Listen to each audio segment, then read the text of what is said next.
see it as a hybrid system. You can't have capitalism without socialism. No, but left is and vice collectivism. Versa. Correct. That's yes, that's what I'm saying.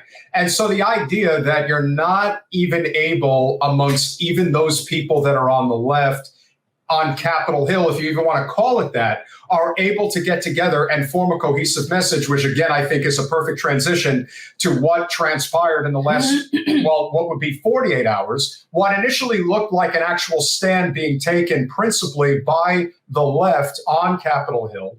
In 24 hours, literally did an about face in the worst possible way, because it already looks like, without question, the Democrats are going to lose the House. And now they very likely are going to lose the Senate as well. And this is perfectly setting things up for the corporate establishment to blame the Democratic left for losing the midterms to the GOP. It's like this could not have worked out more perfectly for Pelosi and company. They love in that. terms of being able to blame the squad and Bernie and everyone for effing this up. But you know what? It sucks that it's that way, but maybe the bottom has to fall out, because whether you like it or not, people will respect those that at least stand on principle. They couldn't stand on principle for one effing day. They did an about face so effing fast, it proves everybody right about how feckless the left is. Jordan, did you read the original letter? Yeah. Okay. So the fact that was worthy of backtracking, I still can't figure out what in it was so incendiary and controversial. The premise, for people who don't know, is that the Congressional Progressive Caucus sent a letter to Joe Biden asking that because we're giving a substantial sum of money to Ukraine, that he should pursue all these diplomatic options first. They dared to suggest that. And then they backtracked from something that to me isn't even controversial. So I don't understand any of this. What's your take? Well, first, I think we should point out this trend of them sending letters to Biden. Strongly worded letters. So like, whatever you think about him, he's the president. They have to treat him with whatever the reverence the president gets. But it's not like Pramila Jayapal can't tell her staffer, hey, call CNN. I want to go on and get this message out. Right. So like the fact that they keep sending letters asking kindly, can you, please go, that in itself is laughable and pathetic. But yeah, I mean, listen, we have to go back to the end of last year. Pramila Jayapal, Ro Khanna, to their credit, they held fast on the bipartisan infrastructure deal for several months. So did the squad, and they were, the Jimmy Dore. Oh, excuse me. The so-called leftists weren't giving them credit for it, but I was, because they were actually using their power.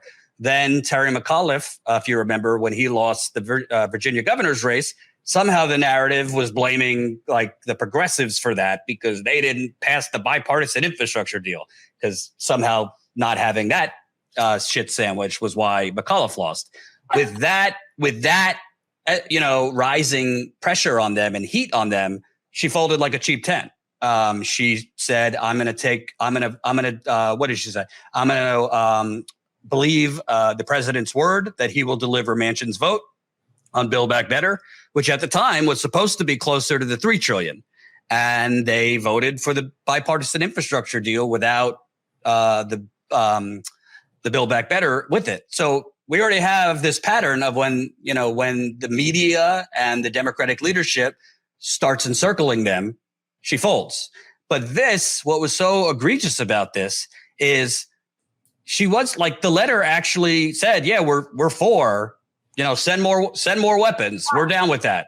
We're just asking for United States to just approach Russia to maybe try and to fold like that. Because again, it's psychological warfare, and actual leaders with steel like a Shama Sawant would not buckle.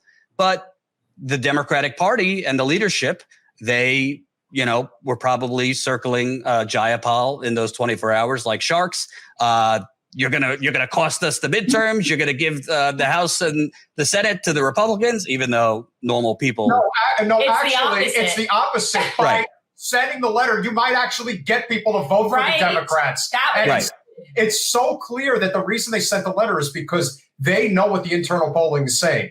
People don't want this BS anymore. They don't want. But you know what's the worst? Wars. The worst part of it all to me is that she threw her staff under the bus. Oh God, that was so. That disgusts me. Well, first of all, I mean, obviously we know she was lying, but let's for argument's sake say you take her at face value that this wasn't vetted, then she should resign anyway because you're the head of the Progressive Caucus, and 30 people signed this. And you didn't know about it? I mean, that's incompetence anyway. But at the heart of it, to me, listen, I'm not like these, again, leftists who seem to have an allergy to saying anything negative about Russia or Putin and somehow like to pretend that Ukraine invaded itself. I think this is a nuanced thing. I don't understand these people who are like, you're either team Russia or team Ukraine. No, I mean, Putin and Russia have legitimate concerns. I mean, NATO is on their doorstep. There were promises made. To me, that doesn't give them the green light to go invade Ukraine and kill all these innocent people. But with that said, at a certain point, I do feel for the people of Ukraine. I'm totally for as much humanitarian aid as we can give, and coordinating intelligence. But if you're just going to continue to grease the skids of the military-industrial complex, continue sending more weapons without any diplomacy to go along with that, then this is going to be a boondoggle that goes on for years.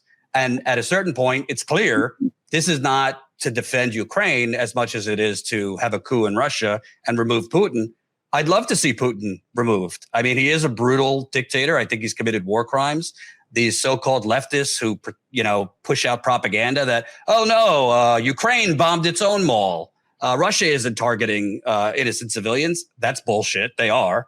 But at a certain point, I mean, if the United States is not even going to pretend to, kind of initiate diplomacy, then I got a problem when the people of Flint are still begging for clean water after 8.5 years. I got a problem when, if you travel around as much as I have, you guys have traveled a little. Some of these roads are not drivable around the country. I have a problem when Jackson's water is still fucked up. I have a problem when, I just went on a reporting tour a few months ago. People are literally scavenging in their couches to find change to fill up their gas. But at the same time, we're sending billions of dollars every week to Ukraine. Again, I'm not on principle, I'm not against supporting them, but you can't have a blank check to any country if you're not going to try and end the war. Thanks for watching. If you want to support our mission to transform politics into service, please like this video, subscribe, follow us on social media, and consider joining our Patreon, where you'll get early access to our interviews as well as other exclusive content. Links are in the description. Peace out.